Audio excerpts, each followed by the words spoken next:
This is John Raven, and you join me once again live at the Station Hotel, Melchester, for coverage of the royal visit of Her Majesty the Queen. Well, the Queen has been meeting station staff at Melchester Station, hosted by Sir Topham Hatt. Let's take another look at the moment she stepped off the train. The Queen looking resplendent there in a matching red dress and hat, designed by Sir Norman Hartnell. The Bishop of Melchester, a lifelong friend of Her Majesty. No doubt they will have a lot to talk about. Sir Topham Hatt there, leading the Queen and the royal party away down platform 2.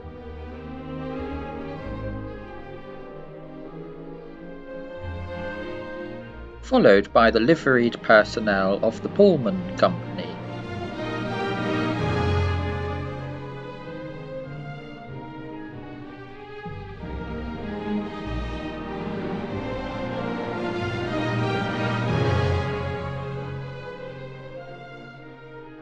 Our view of the town clock shows the time at 5 minutes to 2, so we only have a few minutes until the Queen leaves Melchester Station for the short drive to the Empire Theatre. Local constabulary there, keeping the crowds in check.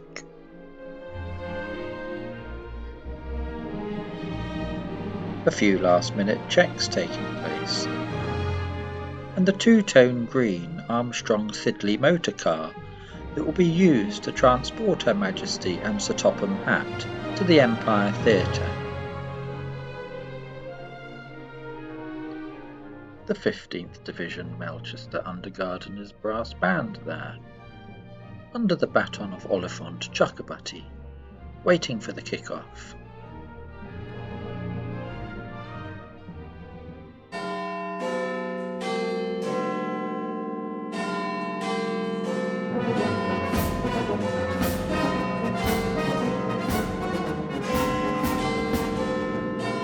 The Melchester Undergardeners striking up there with Ralph Vaughan Elgar's Pomp and Circumstantial Evidence March, number 127.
Her Majesty the Queen and Sir Topham Hatt there, emerging from the station entrance, shortly followed by His Royal Highness the Duke of Edinburgh and Lady Pamela Pomfret, the Queen's Lady-in-Waiting.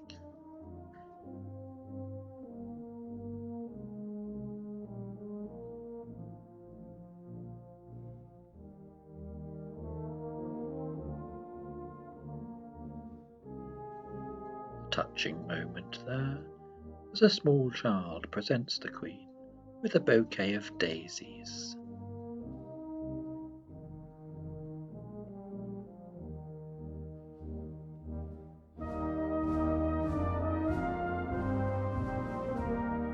And now the drive to the Empire Theatre, followed by the Duke of Edinburgh and Lady Pamela Pomfret in a white Triumph Mayflower.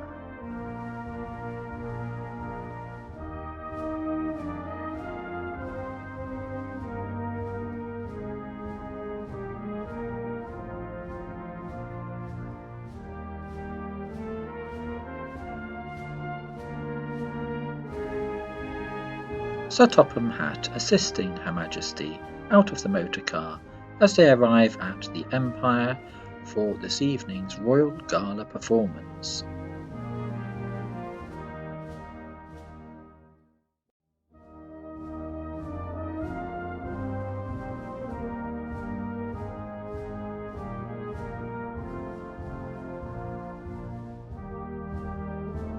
A few moments to acknowledge the crowd.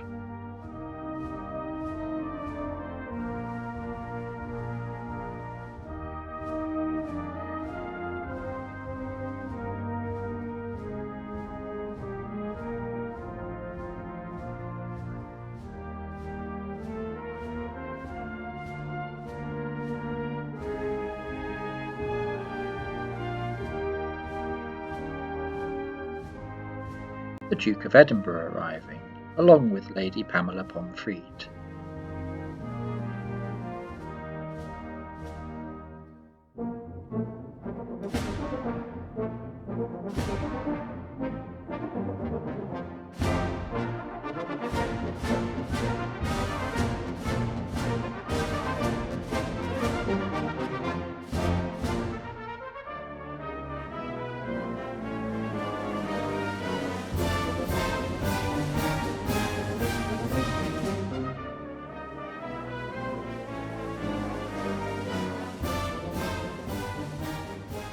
Well, that just about concludes proceedings here at Melchester for the time being.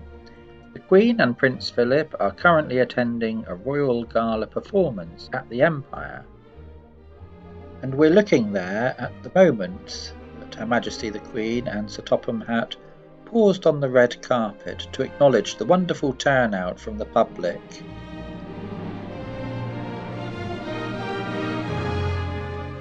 Join me, John Raven, for more newshound coverage of the unique event taking place here at Melchester at 7 p.m.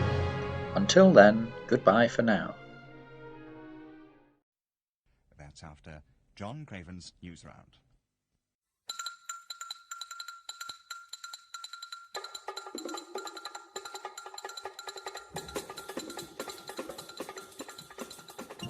Good evening, this is John Raven, and you join me live here at the Station Hotel, Melchester, for further live evening coverage of the royal visit.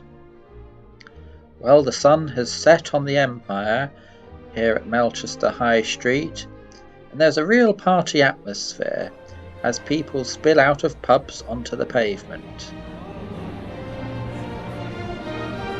and queue for fish and chips, no doubt hoping to catch another glimpse of the Queen as she leaves the theatre to return to London.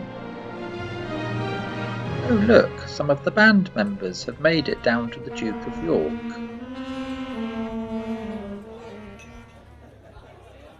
An impromptu performance of the national anthem there.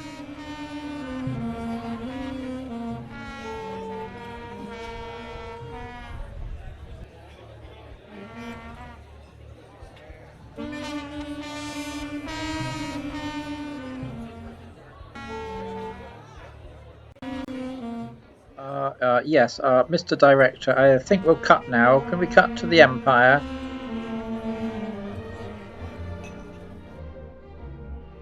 Slight technical hitch there. And yes, we're back over to the Empire, and it appears that there's some activity taking place, and the Queen is about to leave the theatre.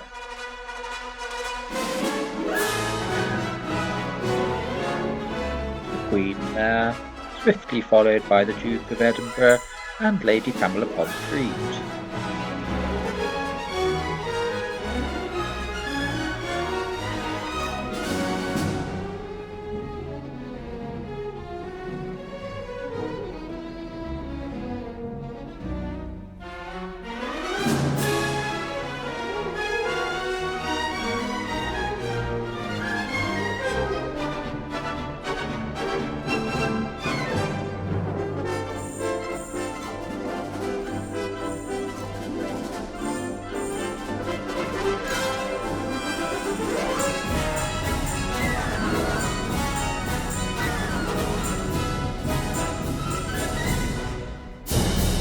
Our final view of the royal party there as they make their way into the station, escorted by Sir Topham Hatt, will make their way over to platform 1 for the return journey on board the royal train back to London. A glimpse there of the prototype locomotive designed by Oliver Bulleid, CBE, formerly the Chief Mechanical Engineer of the Southern Railway. A few years ago this engine appeared as an exhibit at the Festival of Britain.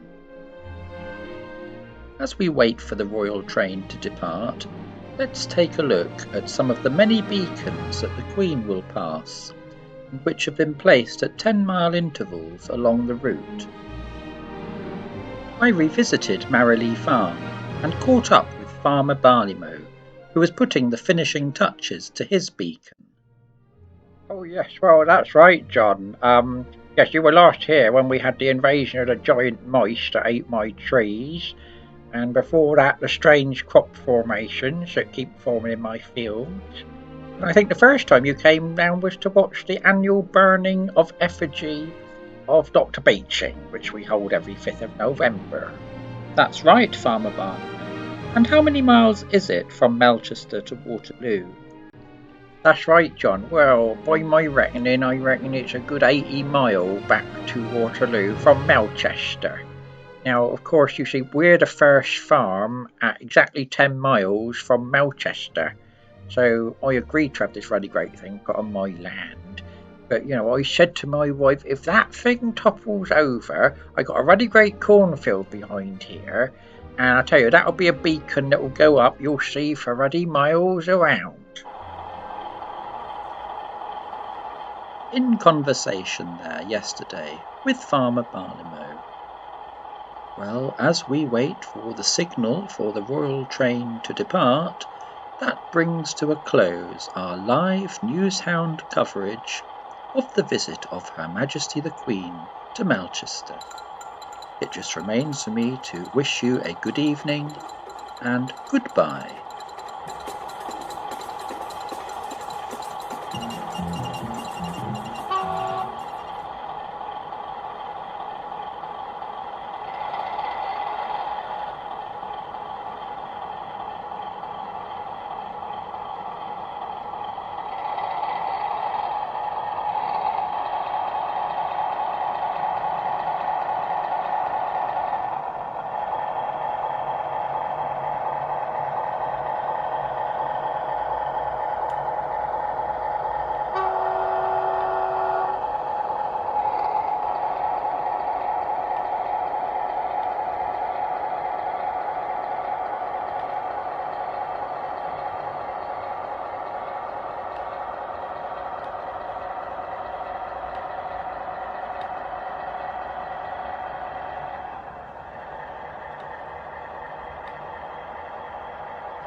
When's this here royal train coming then?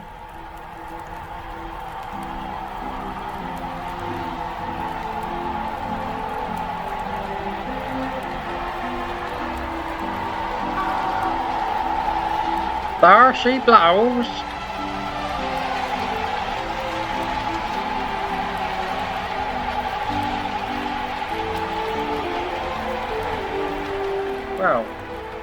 Well, that wasn't much to see, was it? Talk about anti-climax.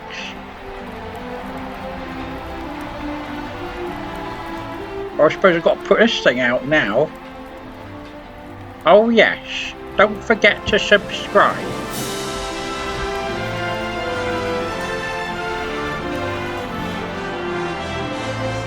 Here, I told you if that thing went over, my field would go up like a beacon. Now look at it.